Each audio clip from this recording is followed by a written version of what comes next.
11일 금요일 당신의 클래스를 높여드리는 아침 상암동 클래스. 안녕하세요, 이가혁입니다. 안녕하세요, 김하은입니다. 벌써 3월 마지막 날입니다. 네. 보통 3개월씩 분기라고 표현하잖아요. 1월부터 3월까지 1, 4분기 끝나고 내일부터 2, 4분기 시작입니다. 또 연초 계획 세웠다가 실패한 거 다시 시작 계획 세워보겠습니다. 이제 다시 운동하시는 건가요? 네, 작심삼일을 계속 반복하면 결국엔 이루게 된다는 말처럼 또 계획 세서 하면 되는 맞습니다. 거겠죠. 네. 늦지 않았습니다. 네, 상클 매일 시청하는 습관도 계속 반복해 주시고요.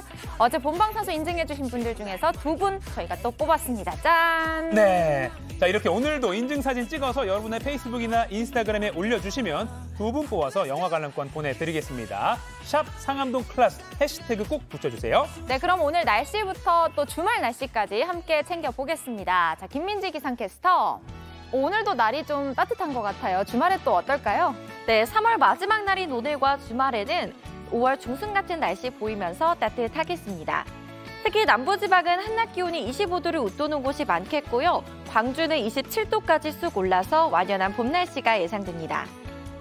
오늘 서울의 낮 기온 23도로 아침보다 15도나 껑충 뛰어서 어제보다 더 포근하겠고요. 내일은 아침과 낮 기온이 더 오르겠습니다. 따스한 햇볕 속에 대기가 정체되면서 미세먼지는 가시지 않겠습니다. 인천과 부산은 평소보다 먼지 수치가 높아서 초미세먼지 주의보까지 내려진 가운데 수도권과 부산, 울산, 경남은 일평균 초미세먼지 농도가 나쁨 수준 예상됩니다.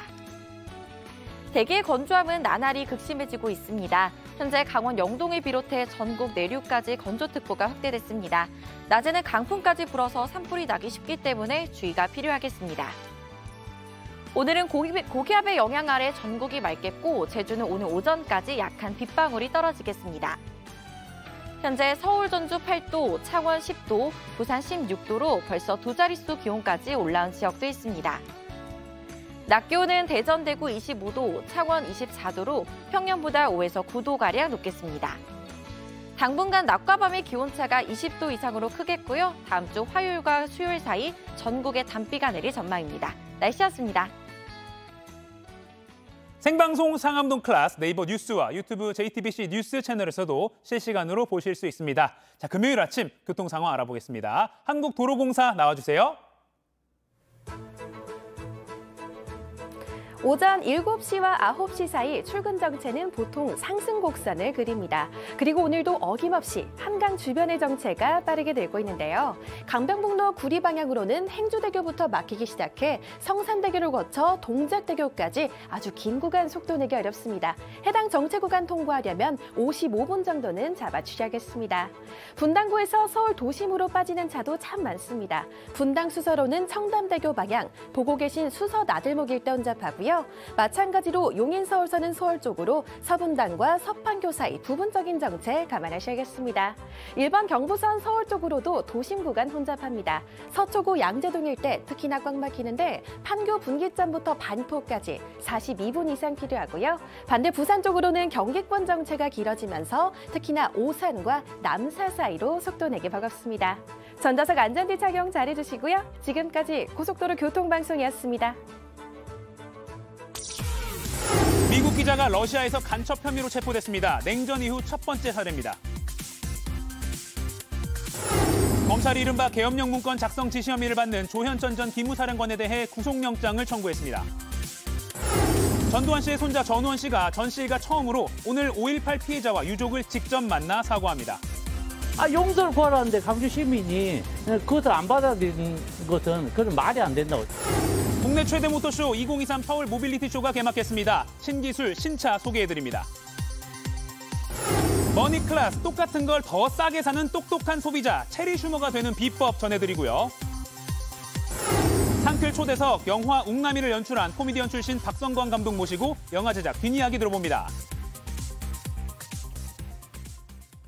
미국 월스트리트 저널의 기자가 러시아에서 간첩 혐의로 체포됐습니다. 미국인 기자가 러시아에서 체포된 건 냉전 이후 처음입니다. 백악관은 강력하게 규탄하면서 러시아에 있는 미국인은 즉시 출국하라고 권고했습니다. 첫 소식 유미애 기자가 보도합니다. 러시아가 현지 시간 30일 월스트리트저널 모스크바 지국 미국 특파원을 간첩 혐의로 구금했다고 AP통신 등이 보도했습니다. 러시아 연방보안국은 미국의 지시에 따라 러시아 군수산업단지 기업에 대한 기밀 정보를 수집했다고 주장했습니다. 다만 그의 혐의를 뒷받침할 구체적인 증거는 제시하지 않았습니다. 2017년부터 러시아를 취재한 게르시코비치 기자는 월스트리트저널의 모스크바 지국 특파원입니다. 러시아 출신으로 어릴 때 미국으로 이민을 간 미국 시민권자로 알려져 있는데 최근 우크라이나 사태를 취재해 왔습니다. 냉전 이후 미국인 기자가 러시아에서 간첩 혐의로 체포된 건 이번이 처음입니다. AP통신은 러시아에서 간첩 혐의로 유죄 판결을 받을 경우 최대 20년의 징역형에 처할 수 있다고 보도했습니다. 월스트리트저널은 성명을 내고 회사는 게르시코비치 기자의 안전에 대해 깊이 우려하고 있다고 밝혔습니다. 백악관은 강력하게 규탄했습니다. The targeting of American citizens by Russian government is unacceptable. We condemn the detention of Mr. Gerskovich in the strongest terms. 백악관은 또 러시아에 머물거나 여행 중인 미국인은 즉시 출국해야 한다고 권고했습니다. 냉전 이후 처음 발생한 언론인 체포 사건으로 긴장이 고조되는 미러 관계가 더욱 악화될 전망입니다. JTBC 유미입니다. 검찰이 오늘 새벽 이른바 계엄령 문건 작성을 지시한 혐의를 받는 조현천 전 국군기무사령부 사령관에 대해 구속영장을 청구했습니다. 검찰은 범죄 혐의가 무겁고 해외로 도피한 전력이 있는 점을 고려해 조 전 사령관을 구속 수사하기로 했다고 밝혔습니다. 조 전 사령관은 2017년 12월부터 5년 넘게 해외에서 도피 생활을 하다가 이틀 전 귀국해 검찰에 긴급 체포됐습니다. 테라 루나 폭락 사태의 또 다른 핵심 인물 신현성 전 차이코퍼레이션 총괄 대표에 대한 구속영장이 또다시 기각됐습니다. 서울 남부지법은 일부 혐의에 다툼의 여지가 있고 주요 공범이 체포돼 별도의 증거인멸 우려가 있다고 보기도 어렵다며 영장을 기각했습니다. 지난해 12월 첫 번째 영장이 기각된 이후 4개월 만입니다. 신 전 대표는 최근 몬테네그로 당국에 체포 구금된 권도형 대표와 함께 테라 루나 발행사인 테라폼 랩스를 공동 창립했습니다. 어제 새벽 광주에 도착한 고 전두환 씨의 손자 전우원 씨가 오늘 5.18 피해자와 유족을 직접 만나 사과하고 민주묘지를 참배합니다. 길거리에서 전 씨를 알아본 광주 시민들은 고맙다며 말을 건넸습니다. 이주찬 기자입니다. 어제 하루 숙소에서 휴식을 취했던 전우원 씨는 분식집에서 점심을 해결하고 빨래방도 들렀습니다. 취재진을 만나서는 다시 한번 5.18 피해자와 유족에게 사과했습니다. 이렇게 너무 늦게 오게 돼서 한 분이라도 더 이렇게 말씀드리지 못한 거에 대해서 죄송한 마음뿐입니다. 그러면서 5.18 진상규명을 위해 가족이 나서야 한다는 입장도 분명히 했습니다. 완벽한 진실이 밝혀지려면 저의 가족 모두가 앞서서 모든 죄를 공개를 해야 되는데 현실적으로 그게 쉽지가 않잖아요. 전 씨는 앞으로 필요하다면 광주를 계속 찾을 계획이며 5.18에 대한 공부도 이어가겠다고 말했습니다. 전 씨를 알아본 광주 시민들은 용기를 내줘 고맙다며 응원을 보냈습니다. 광주를 이렇게 방문해 주신 데 대해서 정말 광주 시민의 한 사람으로서 진실로 좀 고맙게 생각합니다. 따뜻하게 대해주시니까 할 말이 없네요. 죄송합니다. 5.18 기념재단과 5월 단체는 회의를 열고 전 씨를 환영한다는 데 뜻을 모았습니다. 전 씨는 오늘 오전 5.18 당시 고교생 시민군으로 활약한 고 문재양 열사의 어머니 김길자 여사를 비롯해 부상자 등을 만나 사죄를 구하고 이후 5.18 민주묘지를 찾아 참배할 계획입니다. JTBC 이주찬입니다. 도널드 트럼프 전 대통령이 역대 전현직 미국 대통령 가운데 처음으로 형사 기소됐습니다. 미국 뉴욕 맨해튼 대배심이 현지 시간 30일 트럼프 전 대통령에 대한 기소를 결정했다고 뉴욕타임즈가 보도했습니다. 맨해튼 검찰청은 트럼프 전 대통령이 지난 2016년 대선을 앞두고 전직 성인 배우와의 성관계 폭로를 입막음하기 위해 13만 달러를 지급했다는 의혹을 수사해왔습니다. 멕시코에선 지난 27일 불법 이민자 수용시설에서 불이 나 수십 명이 목숨을 잃는 일이 있었습니다. 이 사고와 관련해 멕시코 정부를 향한 비판이 커지고 있는데요. 미국으로 넘어가려는 불법 이민자들을 과도하게 단속하다, 이런 일이 벌어졌다는 겁니다. 김민관 기자의 보도입니다. una constante de violación a derechos humanos se ha distinguido. 희생자 대부분은 미국으로 넘어가려다 붙잡힌 이들입니다. 미접경지 등에선 이민자 인권 보호와 멕시코 이민 정책 수정을 요구하는 항의 시위가 잇따랐습니다. 특히 쇠창살 안에 갇혀 있는 이민자들을 내버려 두고 건물을 빠져나간 직원의 모습이 공개되자 분노는 더 커졌습니다.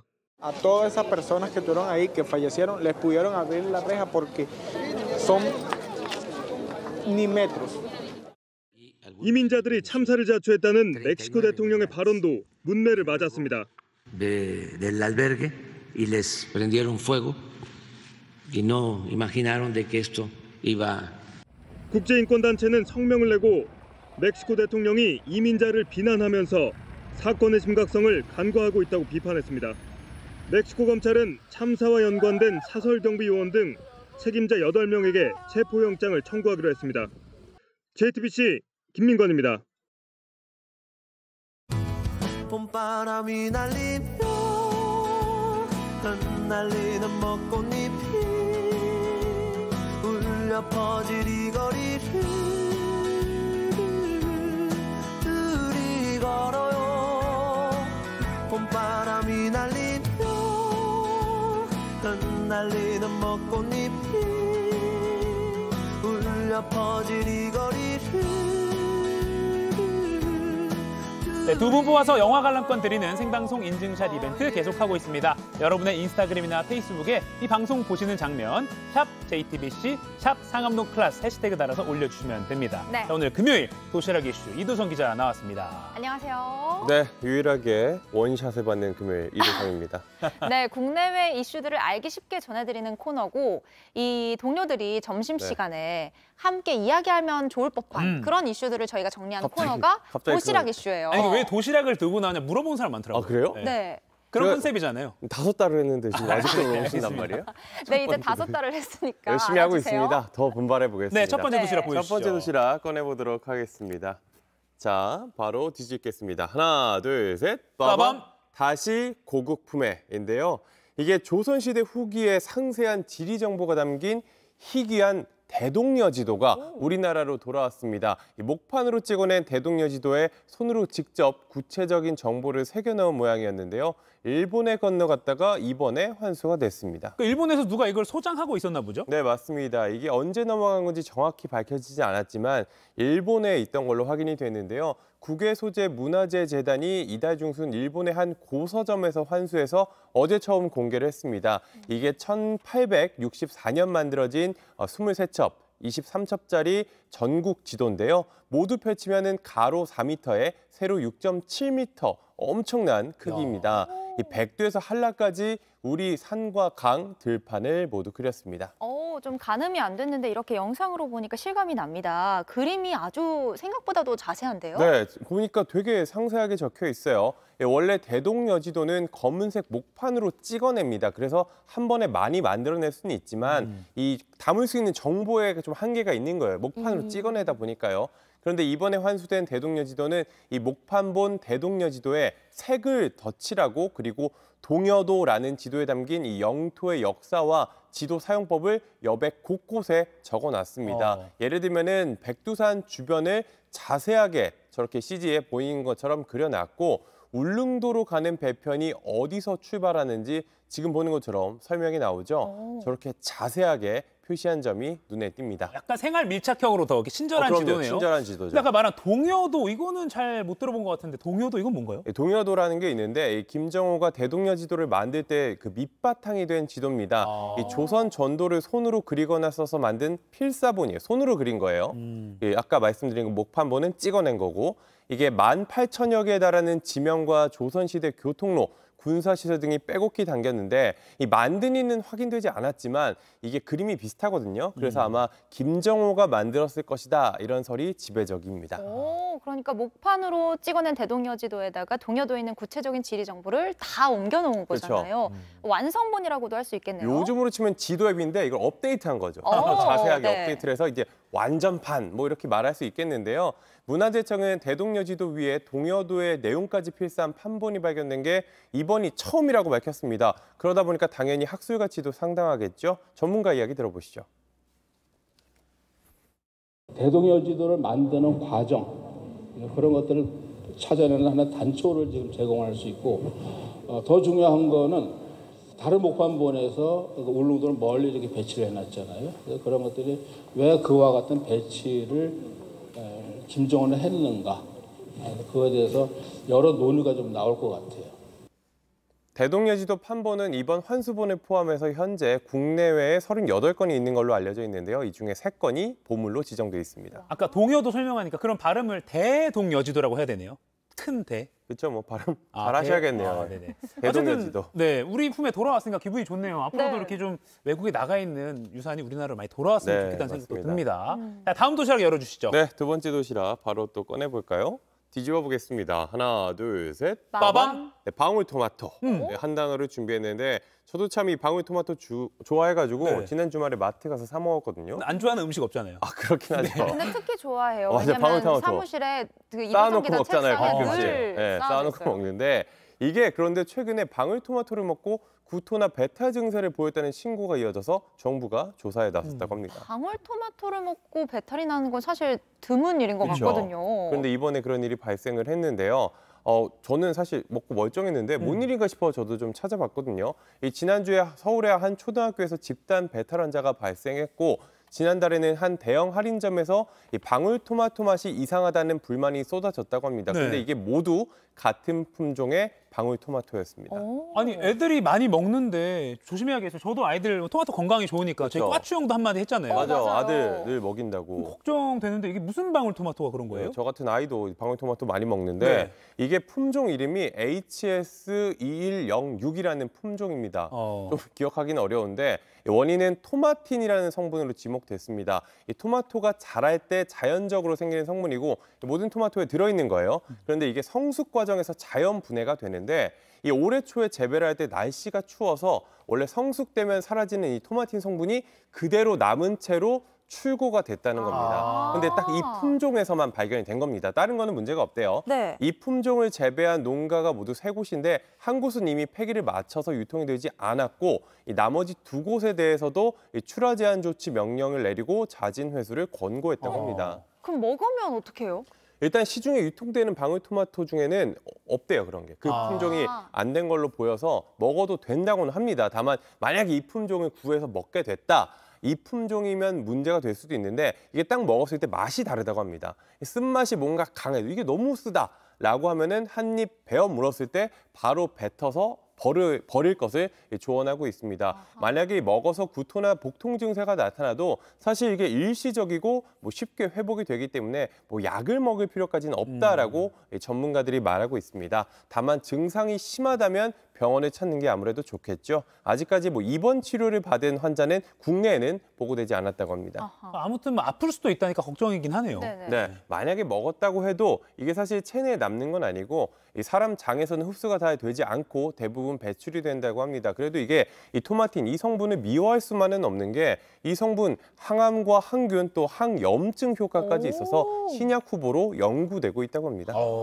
큰 문제는 없다니까 다행이긴 한데 쓴맛이 나면 일단 먹지 말라는 네, 거 맞습니다. 꼭 기억하시면 좋겠습니다. 원래는 써야 몸에 좋다고 했는데 이건 몸에 안 좋은 것 같아요. 아, 그럼요. 복통이나 이런 게 있을 수 있으니까 잘 들었습니다. 다음은 월드클래스 오늘 김한 앵커가 준비했죠? 네, 맞습니다. 오늘 핫한 지구촌 소식 제가 바로 들고 왔습니다. 네.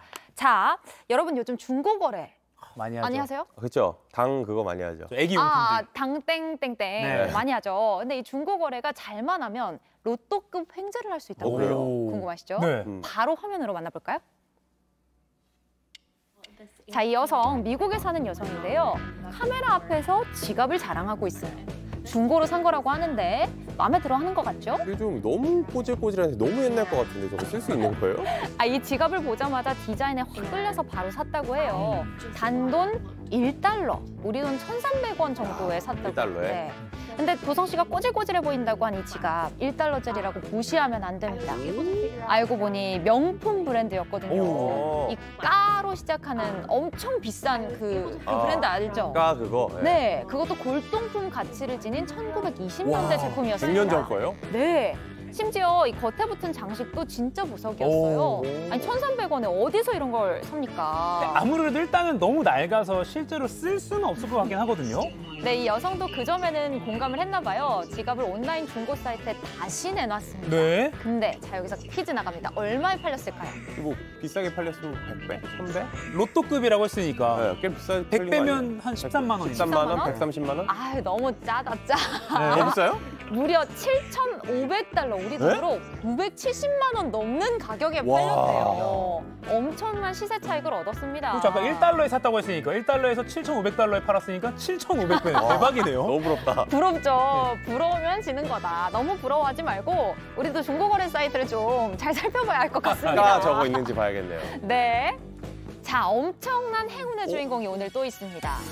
자, 우크라이나 군인으로 추정되는 남성이 있는데 지금 카메라 앞에서 스마트폰을 보여주고 있어요.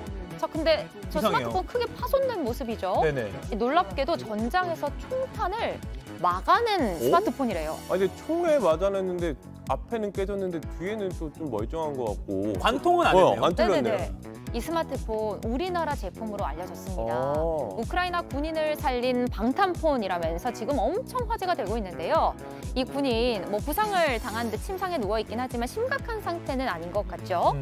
진짜 하늘이 도왔습니다. 예전에도 비슷한 일이 있었던 것 같아요. 네, 지난해 4월에도 우크라이나 군인이 가지고 있던 국산 스마트폰이 러시아군의 총알을 막은 일이 있어서 관심을 모았는데요.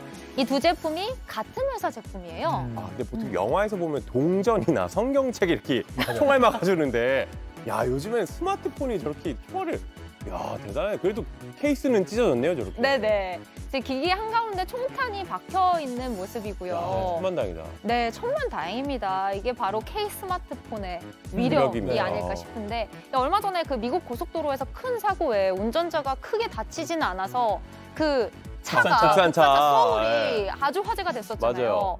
맞아요. 우리나라 잘 만듭니다. 네, 아주 자랑스럽습니다. 자랑스럽네요. 네, 오늘 제가 준비한 소식 여기까지고요. 지금까지 월드클래스였습니다. 네, 하은 앵커 잘 들었고요. 이어서 알고 보면 도움되고 때론 돈도 되는 코너 비즈니스 클래스 시작해 보겠습니다. 매주 금요일 소비자 정보부터 따끈따끈한 기업들 소식까지 전해드리는데요. 오늘은 경제산업부 정원석 기자 나왔습니다. 자, 정 기자 어떤 소식 준비하셨나요?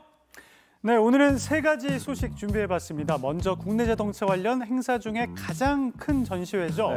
2023 서울 모빌리티 쇼입니다. 2년 만에 열렸는데요. 네, 맞다. 코로나 때문에 작년에 안 열렸잖아요. 맞습니다. 어제 언론 공개 행사를 시작으로 오늘부터 열흘 동안 경기 고양시 킨텍스에서 개최되는데요. 역시 전기차가 대세였습니다. 기아차는 EV9이라는 대형 SUV 전기차를 처음 선보였는데요. 화면 보시면 알겠지만 일단 상당히 큽니다. 사륜구동 모델도 출시됐고 대용량 배터리를 넣었기 때문에 한 번 충전으로 500km를 갈 수 있을 걸로 기대합니다. 서울에서 부산을 가고도 남는다는 얘기죠. 힘도 좋아서 정지 상태에서 시속 100km까지 끌어올리는 데 걸리는 시간을 제로백이라고 하는데 이게 5.3초밖에 안 됩니다. 혹시 자율주행도 되나요? 됩니다. 이번 모델은 현대차 그룹 최초로 레벨 3 자율주행 기술이 탑재됐는데요. 레벨 1이 크루즈 컨트롤, 레벨 2가 차선 유지나 속도 유지로 현재 대부분 차량들이 채택하고 있지만 어디까지나 운전자가 상시 모니터링을 해야 합니다. 그런데 레벨 3는 엄밀한 의미에서 자율운행의 첫 단계라고도 볼 수 있는데 교통신호나 도로 흐름을 인식해서 회피 기동이 가능합니다. 아직 모든 도로에서 가능한 건 아니지만 고속도로나 자동차 전용 도로에선 운전대를 놓고 있어도 된다는 얘기죠. 차가 레벨 1이더라고요. 근데 저는 아직 불안해갖고 핸들 손에서 못 댈 것 같아요. 네, 아무래도 운전자들이 관성상에 한눈을 팔기는 어려울 것 같긴 합니다. 앞차와의 안전거리나 차로를 유지하면서 시속 80km로 달린다고 하니까요. 운전하다가 잠시 뭐 스트레칭을 해도 되고 뭐 다리를 좀 움직여도 되는 거라 장거리 고속도로 운전이 좀 부담스럽지 않은 수준이다. 이렇게 보시면 될 것 같습니다. 그것만 해도 장거리 운전에는 좀 도움이 될 것 편하죠. 같아요. 네. 편하겠다. 네, 혹시 다른 차들은 또 어떤 차들이 있었어요? 네, 현대자동차는 8세대 소나타의 부분 변경 모델인 소나타 D 엣지를 처음 공개했고요. 현대차의 고급 브랜드 제네시스는 다양한 형태의 컨셉카들로 눈길을 사로잡았습니다. 먼저 가장 제 눈길을 끌었던 건 제네시스 X 컨버터블인데요. 전면부는 상당히 미래지향적이면서도 좀 옆에서, 그러니까 측면에서 보면은 좀 클래식하다는 느낌도 받는데요. 오, 이 컨버터블이면 뚜껑이 열리는 거죠? 그렇죠.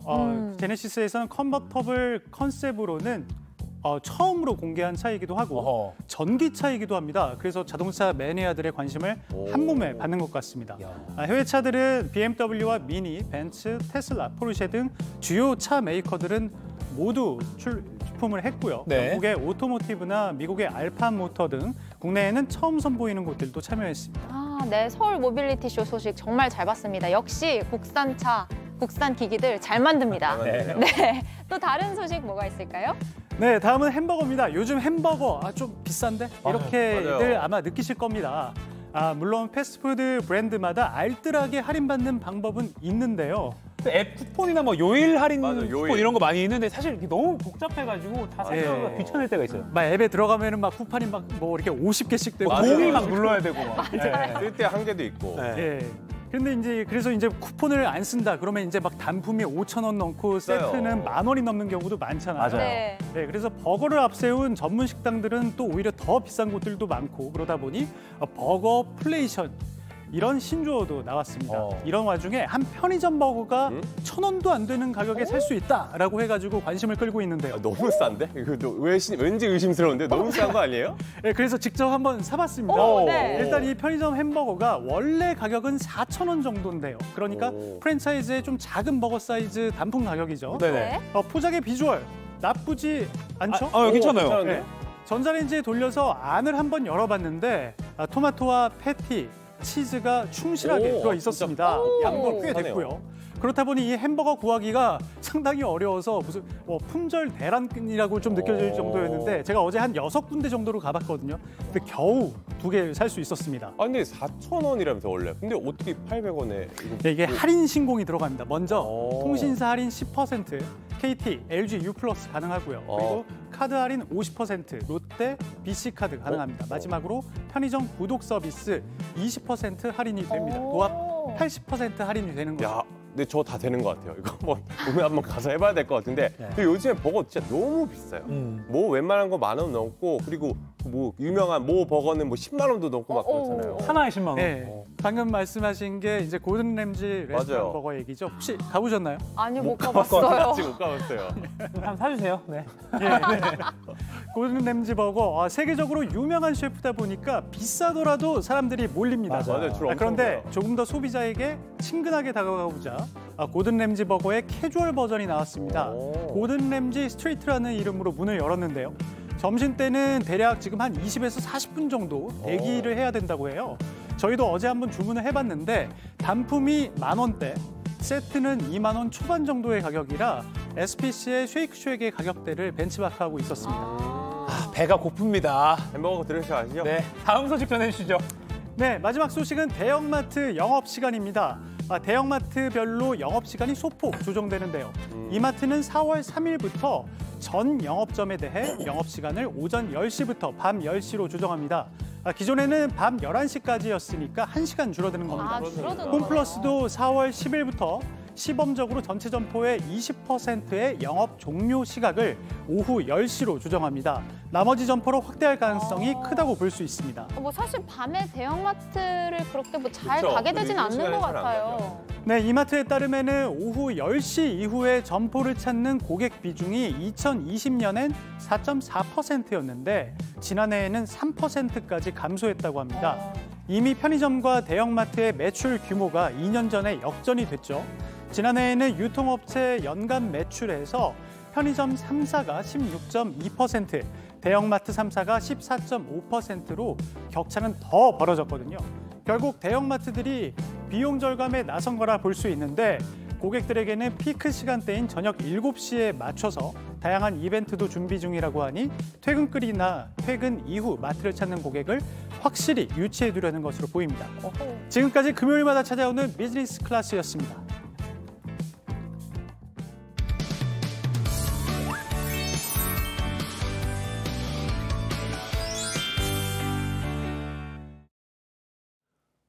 지금 시각 8시 29분입니다. 저 같은 경알못, 경제를 잘 알지 못하는 사람을 위한 당장 내 돈이 되는 지식, 머니클래스. 오늘의 키워드 먼저 보시죠. 소비도 전략이다. 체리 슈머 돼볼까? 제품이나 서비스를 돈 내고 사진 않고 혜택만 챙기는 소비자를 체리 피커라고 합니다. 이 케이크 위에 체리만 쏙 빼먹는 모습을 빗댄 건데요. 체리 슈머는 좀 다릅니다. 이 체리 피커에 소비자를 뜻하는 컨슈머를 합쳐서요. 돈을 쓸 때는 쓰되 실속을 챙겨서 알뜰하게 쓰는 똑똑한 소비자를 일컫는 말입니다. 요즘엔 다양한 플랫폼을 통해서 합리적이고 또 재미까지 있는 소비를 할 수 있다는데 전문가와 함께 하나하나 공부해 보겠습니다.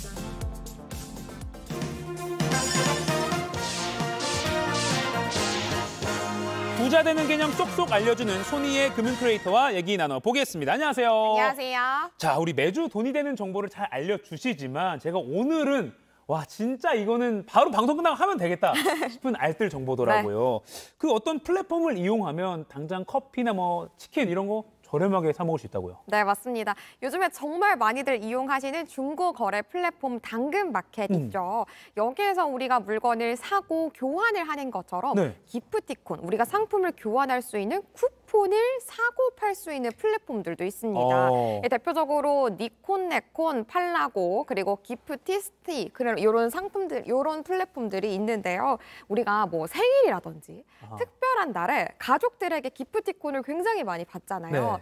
물론 유용할 때도 있습니다만 주변에 내가 이 상점을 이용할 수 없는 상황이라거나 혹은 이 상품이 나에게는 별로 필요 없는 그런 기프티콘을 받을 때도 있습니다. 네. 이럴 때에는 이 플랫폼들을 이용을 해서 판매자는 이 기프티콘들을 이제 합리적인 가격에 팔 수 있어서 좋고 또 사는 사람 입장에서는 정가보다 저렴하게 살 수 있으니까 절약을 할 수가 있잖아요. 네. 그래서 일석이조의 효과를 누릴 수 있는 건데요. 이 플랫폼들은 우리가 판매하는 것에서 이제 약간의 돈을 붙여서 이윤을 수익을 얻는 방식이긴 하지만 그렇게 치더라도 사는 사람 입장에서는 굉장히 저렴하게 네. 10%에서 20% 이상으로 저렴하게 구매를 할 수 있다라고 합니다. 네, 실제로 확인해 보셨죠? 제가 실제 앱에 들어가서 확인을 한번 해봤는데요. 이 스타벅스의 톨 사이즈 아메리카노 기준으로는 우리가 10% 이상의 할인율, 15% 정도를 할인할 수 있었고요.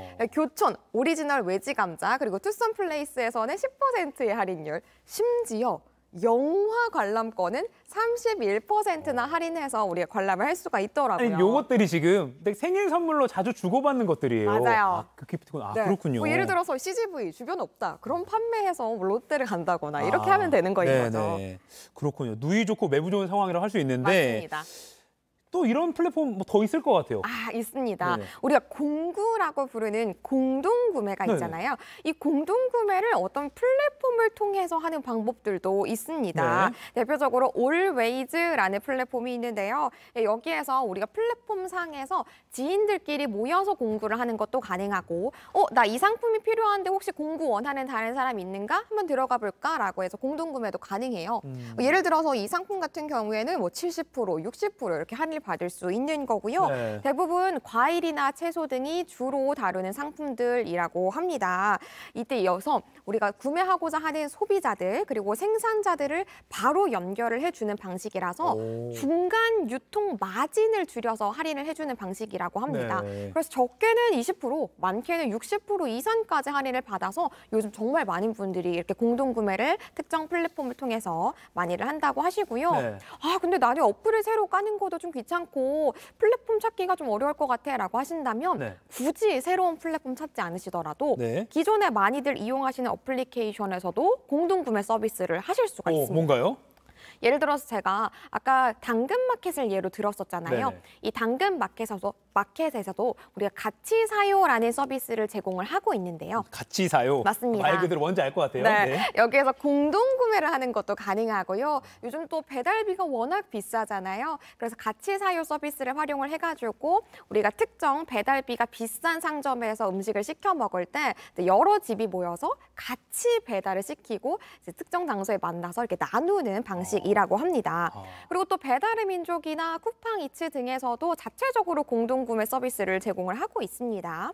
우리가 배달을 시킬 때 이 장소에서 다 같이 만나서 배달 음식 나누시죠. 이렇게 하는 게 바로 이 서비스의 골자입니다. 그래서 배달비를 확실히 아낄 수 있는 거죠. 아까 그 같이 사요 당근마켓 이 서비스는 뭐 수도권 지역 아직 한정인 거죠? 네, 아직은 서울과 수도권의 한정이긴 하지만 점차 확대를 할 예정이라고 합니다. 왜 우리가 대형마트 가면 싸서 좋은데 너무 한꺼번에 많이 사야 될 때가 있잖아요. 네. 그럴 때 뭐 엄마랑 같이 사거나 이렇게 하는데 그게 약간 온라인으로 이렇게 옮겨간 거 아닌가 맞습니다. 싶기도. 특히나 1인 가구가 많아졌어요. 맞아요. 아, 그러네요. 자, 그리고 이제 우리가 OTT 서비스 슬금슬금 통장에서 돈이 나가거든요. 요것도 좀 공구할 수 있다고요. 아, 네. 정말 똑똑한 체리 슈머들이 이제는 가족뿐만 아니라 다른 사람들이랑 OTT 계정을 공유를 함으로써 절약할 수 있는 방법들까지 찾으셨더라고요. 네.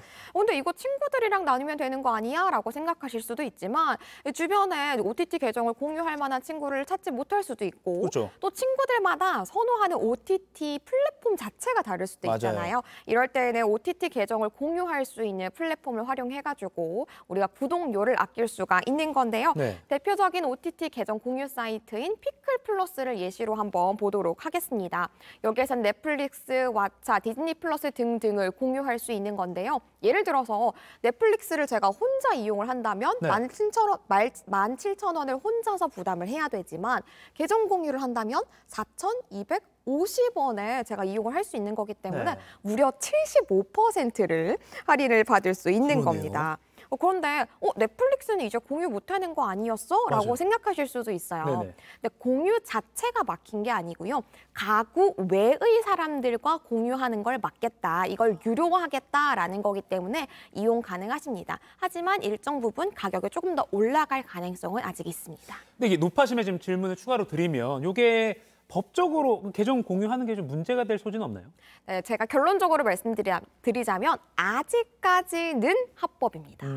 이 OTT 업계에서는 이 계정 공유 플랫폼들이 합법과 불법 사이에 있다, 아하. 경계에 있다 이렇게 보고 있는데요.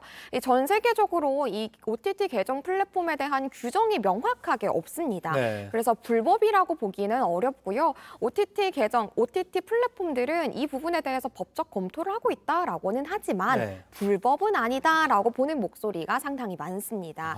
혹시 변동사항이 있으면 이 부분을 머니클래스에서 한번 짚어드리도록 하겠습니다. AS 서비스를 약속하셨고요. 네네. 자, 근데 이제 마지막으로 똑같은 제품을 사더라도 사실 막 가격을 비교를 막 잘 해봐야 되잖아요. 근데 이게 또 스트레스거든요. 한눈에 비교를 딱 해주는 그런 건 없나요? 사실은 최저가를 비교하기에 가장 쉬운 방법은 네이버 쇼핑을 이용을 하는 겁니다. 네이버 쇼핑을 이용을 해보면 내가 사고 싶은 물건을 검색을 해보면 이 물건 기준으로 가장 저렴한 곳이 어딘지를 아주 손쉽게 볼 수 있습니다. 네네. 가격 비교만 클릭을 해서 보시면 쭉 가격 순으로 확인을 해볼 수 있는 건데요. 근데 여기 나와 있는 게 정말 최저가가 맞는 거야? 역대급 딜이 맞는 거야? 이거를 확인해 볼 수 맞아요. 있는 플랫폼도 있어요. 의심을 또 해봐야 돼요. 맞습니다. 네. 바로 프라이스 웨건이라는 플랫폼을 활용을 해보면 제가 사려는 물건이 해당 플랫폼에서 정말 저렴한 건지를 확인해 볼 수 있는 건데요. 프라이스 웨건. 맞습니다. 네. 예를 들어서 맥심 모카골드 커피 믹스를 200개짜리를 제가 검색을 한번 해봤어요. 어떤 플랫폼에서는 13,000원이라고 검색이 나오는데 이게 과연 저렴한 걸까? 라고 검색을 해보니까요. 네. 역대급 딜이다라는 검색 결과가 나왔습니다. 제가 검색했던 게 정말 쌌다라는 거죠. 그래서 이런 식으로 검색을 해보면 이제 할인폭도 확인해 볼 수 있고 현재 시점으로 저렴한지도 한 번 더 체크를 해보실 수 있습니다. 아하. 제품 말고도 서비스의 가격을 비교해 볼 수 있는 플랫폼들도 많이 있는데요. 네. 요즘에 알뜰폰 정말 많이들 이용을 하시잖아요. 알뜰폰 가격을 비교할 수 있는 모요라는 서비스도 있고요. 네. 그리고 요즘에 또 렌털형 가전제품 많이들 이용을 하시잖아요. 맞아요. 이 가격들이 저렴한 건지에 대해서 비교할 수 있는 렌트리라는 서비스도 있습니다. 정수기나 공기청정기 이런 네, 거. 맞습니다. 네. 네, 이런 것들은 판매자들이 견적을 먼저 제출을 하면 이걸 취합해서 역경매 방식을 취하는 거라서 네. 상당히 저렴하게 이용할 수 있어서 많이들 선택하신다고 합니다. 야, 오늘 영상은 진짜 돈이 되는 정보라는 게 딱 맞는 정말 그런 정보 네. 같습니다. 지금까지 머니클래스 손희의 금융 큐레이터와 얘기 나눠봤습니다. 고맙습니다. 감사합니다.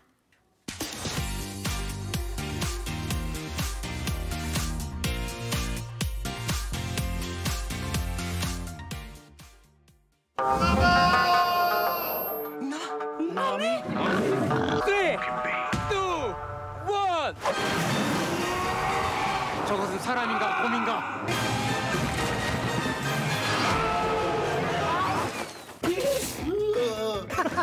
가족끼리 같이 편하게 재밌게 볼 수 있는 영화다. 제가 최선을 다해서 만들었으니까 혼자 오지 말고 둘이서 영화 한번 봐주시면 감사하겠습니다.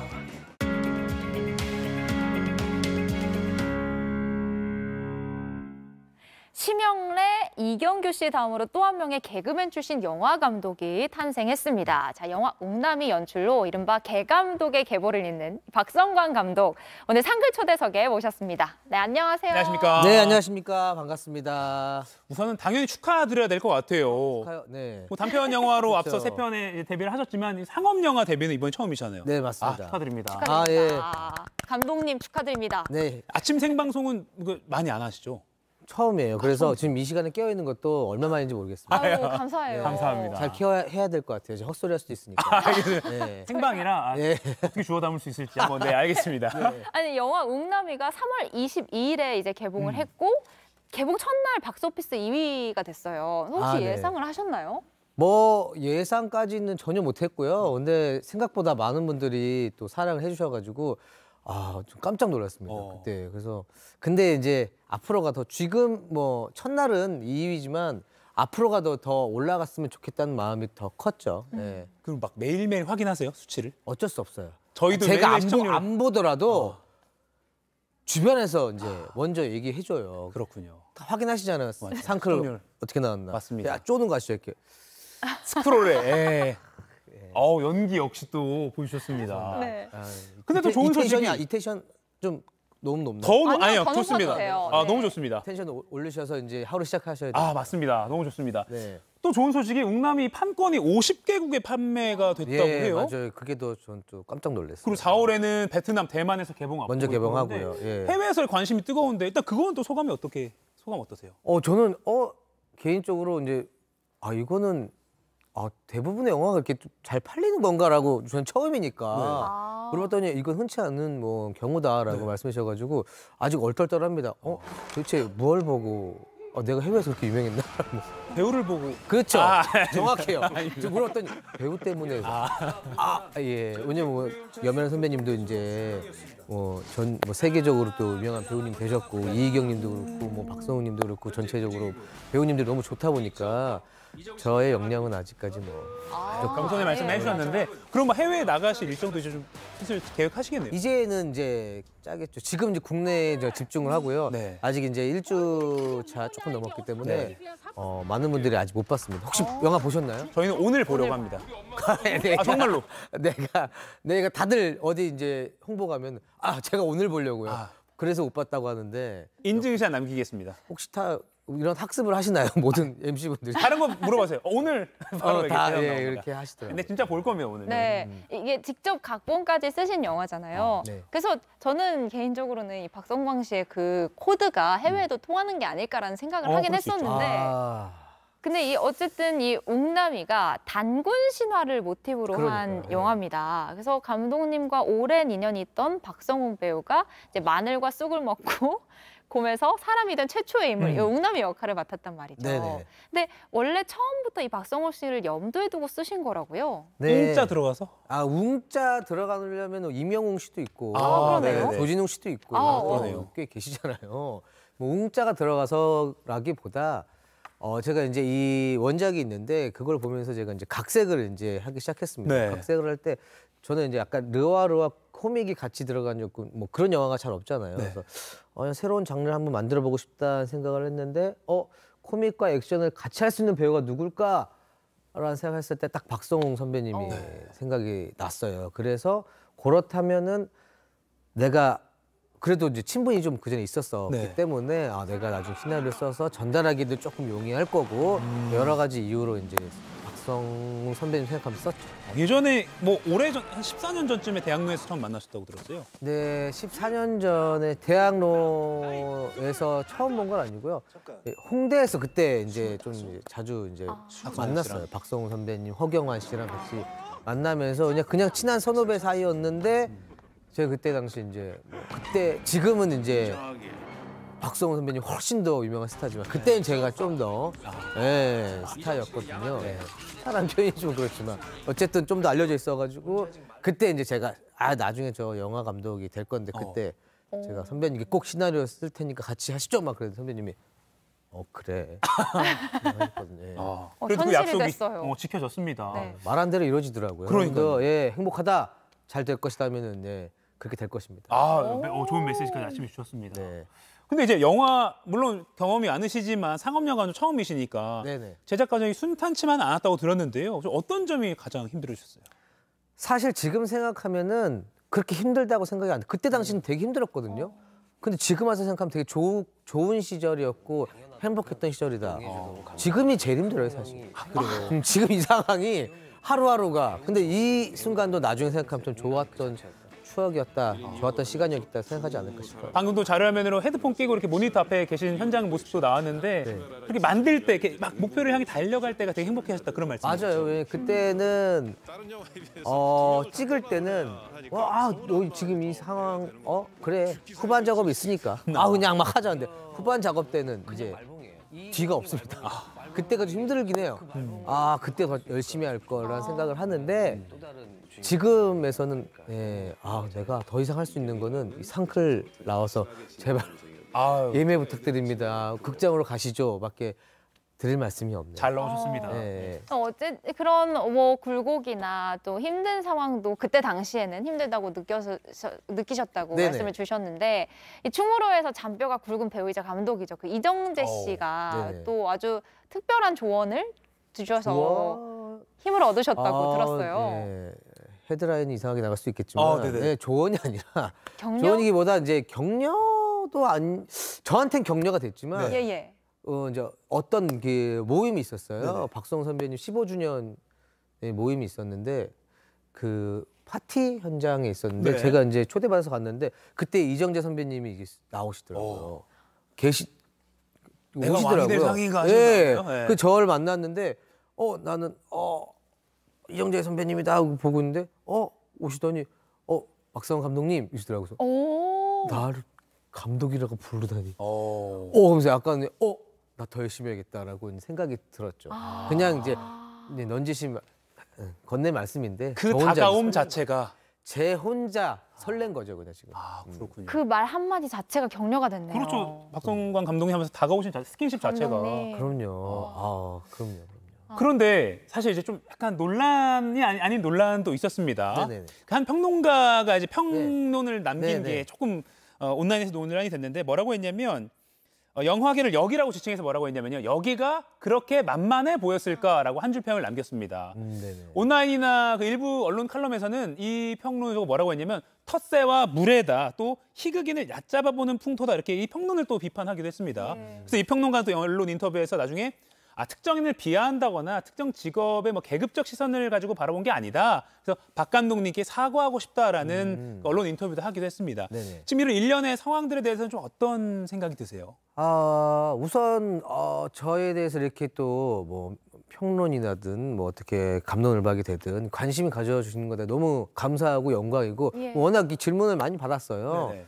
어쨌든 뭐 결론적으로 감사하고 뭐 영광이라는 말씀을 전해드리고 싶고 뭐 그냥 저는 그냥 받아들이고 뭐 나중에 제가 또 영화를 만들 기회가 혹시나 생긴다면 더 잘 만들어 보도록 하겠습니다. 와, 이걸 받아들이고 내가 더 잘 만들어 보겠다라는 그 마음가짐 자체가 너무 와닿습니다. 사실 제가 천재도 아니고 훌륭한 사람도 아니기 때문에 되게 부족한 사람이에요. 모자란 사람이에요. 그렇기 때문에 채워가도록 이제 제가 이제 더 노력하고 배워나가고 해야겠죠. 이렇게 우리 상클에서도 제 모자란 부분 채워주려고 이렇게 함께 해주시고 있고 관객분들이 채워주시고 스태프분들이 채워주셨기 때문에 예, 이 길까지 오지 않았나 싶습니다. 그래도 응원의 목소리도 있어요. 네, 이 평론을 두고 또 영화 관객들 사이에서 많은 의견이 오가기도 했는데 박성광 씨를 굉장히 많이 응원하는 분들이 많았거든요. 관련 기사 댓글을 저희가 하나 읽어드리면 처음부터 새 바람을 일으키는 천재적 감독이 아니면 감히 시도도 접근도 할 수 없는 신들의 영역인가요? 좌충우돌하면서 오랜 무명을 거쳐 훌륭한 감독이 되는 분들이 허다한데 알려진 사람이라고 해서 비판부터 받는 것 같아서 안타깝습니다. 부디 꿈을 접지 마시고 더 좋은 영화로 만나는 그날이 오기를 항상 기다리겠습니다. 이런 관객들한테 한마디 이제 해주신다면? 지금 이제 이렇게 워딩으로만 이렇게 봤었거든요. 네네. 근데 이렇게 또 이렇게 음성으로 들으니까 더 약간의 가슴에 와닿았는데 약간의 위안이 되는 느낌이 됐어요. 그래서 감사하고 이제는 결과물을 여러분께 이제 보여드리고 평가를 받을 수밖에 없는 순간이기 때문에 여러분들 너무 감사하고 다른 많은 분들이 혹시나 영화를 보셨다면 재밌게 보셨다면 입소문 많이 내주시고 이제 우리 영화계도 많이 힘들고 그 영화표가 또 아까도 이제 설명해 주셨듯이 많이 올랐잖아요. 네네. 그렇기 때문에 제가 또 많이 봐주세요 하기도 죄송스럽긴 해요. 티켓 값이 너무 올라가지고 그래서 기회 되신다면 가족끼리 엄마나 아빠나 아들과 다 같이 보시면 너무 좋은 영화예요. 네. 제가 이번에 이제 시사회나 갔다가 무대 인사 가는데 진짜 가족끼리 또 같이 와서 너무나 해맑게 웃고 계신 거 보면서 제 기분이 너무 좋았거든요. 그래서 오랜만에 가족끼리 영화 데이트 가시는 거 어떨까요? 요새 또 미세먼지가 있어가지고 실내에서 영화 보는 게 또 좋으니까. 건강에 나을 수도 있어요. 영화관은 또 공기청정기 잘 이렇게 해놨더라고요. 그리고 또 웅남이가 이제 박 감독의 첫 장평 영화, 첫 상업 영화인데 좀 스스로 본인의 영화에 대해서 좀 총평을 해주시자면 어떻게 하시겠습니까? 총평이요? 네. 근데 영화를 자기가 배가 아파서 낳은 새끼 같다고 하거든요. 제 자식 같다고 하거든요. 제 자식을 객관적으로 평가를 할 수 있을까요? 주관적이고 감안하고 듣겠습니다. 나에게 영화 웅남이란? 진짜 제가 자식 같다고 표현한 게 맞을 것 같아요. 제가 이번에 영화를 딱 개봉했을 때 그런 생각이 들었어요. 시집 보내고 장가 보낸 느낌. 진짜요? 네. 나만 알던 내 안에 있던 웅남이가 누군가에게 이제 사회에 내보내는 누군가랑 친해지길 바라고 누군가랑 잘 지냈으면 좋겠고 안 다쳤으면 좋겠고 안 다쳤으면 좋겠고 그런 마음. 정말 부모의 마음이네요. 진짜 마지막으로 사실 구상해 놓으신 다음 작품이 있는지 너무 궁금하거든요. 짧게 힌트라도 어떻게 부탁드릴 수 있을까요? 사실 지금 요즘에 이제 이런 상황을 겪으면서 내가 다음 작품을 생각하고 하는 것 자체가 약간의 겸손하지 못한 자세다. 난 너무 오만방자한 거 아니야. 내가 막 쓰다가 말았어요. 그래서 다음에 이제 좀 더 이제 이 작품에 대해서 결과를 받아들이고 지난 다음에 그때 해야 되지 않을까 싶어요. 지금 이 순간에 좀 집중하려고 하고 있습니다. 그럼 아까 그 응원의 댓글을 잘 박 감독님께서 새겨주셨으면 좋겠다는 개인적인 그런 마음이 들긴 합니다. 자, 우리 박성광 감독님과는 이대로 헤어지기가 아쉽기 때문에 저희가 잠시 후에 JTBC 뉴스 유튜브 채널에서 상클 2교시 준비되어 있습니다. 박 감독님 조금만 더 기다려 주십시오. 고맙습니다. 고맙습니다.